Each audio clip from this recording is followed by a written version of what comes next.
Mana shu uy sotuvga chiqishini rosa kutdim. Qaranglar. To'g'ri yursak, Dorisolon masjidga chiqsak bo'ladi. Biz hozir juda ham ko'p so'raladigan lokatsiyalardan bittasi Huaydo mahallasiga kelganmiz.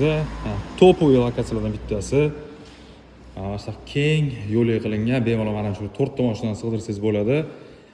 To'liq obzorni ko'rsatamiz. Huaydo mahallasida joylashgan 5 sotuvli hovlimizning to'liq obzori. Juda ham chiroyli uy, videoni tutib olishga shoshilmanglar. Ko'rishlarga arziydigan hovlidan bittasi bo'ladi. Katta zeleniy zona qilingan, ichkari tarafdan ko'rinishi. Bu yerga bitta letniy kuxnya qilingan ekan, sanuzel, podval tashqaridan tushsa bo'ladi, ichkaridan ham tushsa bo'ladi. Juda ham chiroyli remontdan chiqqan. Eng ko'p so'raladigan lokatsiya mana shu bo'ladi. Hozirda bilmadim nimaga, hamma mana shu Huaydodan uy qidirishadi. Ayniqsa mana shu o'zligiga qurishgan hovlidan bo'lsa, juda ham zo'r deyishadi. Qani endi to'liq obzor ko'ramiz. Videoni tarjima qilib qo'yish esingizdan chiqmasin. Xo'p, birinchi etaj obzorini boshlaymiz. Kirishimiz mana shunaqa hol qismi. Oshxona qismini ko'ramiz endi. Oshxona qismi ham zo'r qilingan ekan. Bu yerda o'tiradigan zonasi, mana отдельно oshxonaga ham kirib chiqsak bo'ladi. Tipa studiya formatga o'xshagan stol zonasi va oshxona qismi. Oshxonaning kattaligini. Oynalar ham darvozaxonaga qaragan, ham ko'chaga qaragan. Skvayzang bo'lishga zo'r qilingan. Zo'r remontlari svejiy.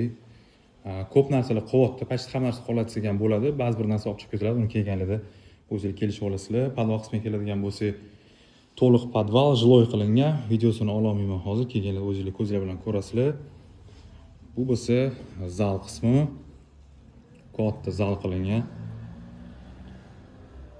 Oynalari hammasi ko'chaga qaraydi. Xo'p, endi bu yerda stroyniy mebelda qilingan. Bu yerda bitta общий sanuzel dushoy bilan qilingan va bu xona o'zi planda spalniy xona bo'ladi, lekin bularga birinchidan spalniy kerak emasligi uchun mana shunaqa mягкий zona qilib qo'yishgan. Videoni albatta tanishib yotib qo'yinglar, videoni o'tkazib olmanglar. Endi ikkinchi etajni ko'ramiz. Qani ketdi. Ikkinchi etaj obzorini ko'rib ketamiz. Marhamat. Mana zinadan chiqib qurishimiz. Chiqishimizda bu yerda takoy mini o'tiradigan joy va katta hol qismi qilingan, mягкий zona qilingan bu yerga. Ko'plar bilsanglar, ikkinchi etaj chiqishlar bilan devor urib xonama-xona qo'yishadi. Bu yerda bo'lsa kamin qilingan va kaminning oldida mana shunaqa TV zona qilingan, qaranglar. Zo'r, shikarni. Oynalari полностью ko'chaga qaragan. Juda ham chiroyli uy. Hozir tez-tez obzor qilib ketaman. Uyimiz katta. Xo'p, bu yerdan boshlaymiz xonalarni. Birinchi spalniy xonamiz bo'lyapti. Eslatib o'taman, mebel texnikalari qo'yapti. Ba'zi bir narsa olib chiqib ketiladi, uni kelganlarda o'zingizlar kelishib olasizlar. Bu yerda dushoy qilingan va xullas razdelniy sanuzel qilingan bu yerda. Ikkinchi etaj uchun. Xo'p, dal ko'ramiz. Bu xonamiz. Yana bitta spalni, faqat bu mana shunaqa rozvoy stilda qilingan.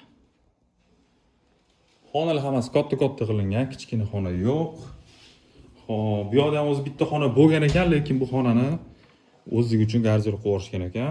Menimcha zo'r решение deb o'ylayman. Garderob hammaga hozirda juda ham kerakli xonalardan bittasi. Va oxirgi xonamiz bu master spalniy bo'lyapti. Eng katta spalniy xonalardan bittasi. Kattagina spalniy xona va juda ham katta, o'zining ichida sanuzeli bor. Ko'rsanglar bo'ladi. Ham vanna qilingan, ham dushoy qilingan. Gap bo'lishi mumkin emas. Tepada общий 3 ta xona, 2 ta sanuzel, ya'ni 3 ta sanuzel ham bo'ladi va bitta garderob xona bo'lyapti. Mana shunaqa bitta katta hovlimiz. Narxi va informatsiya описаниеda bo'ladi. Albatta uyga kelib ko'ringlar. Shunaqa budjet uy qarayotgan bo'lsangiz, именно Huaydo territoriyasidan sizlarga bundan zo'rani taklif qila olmasam kerak. Kelinglar, ko'ringlar, baraka qilishga shoshilinglar.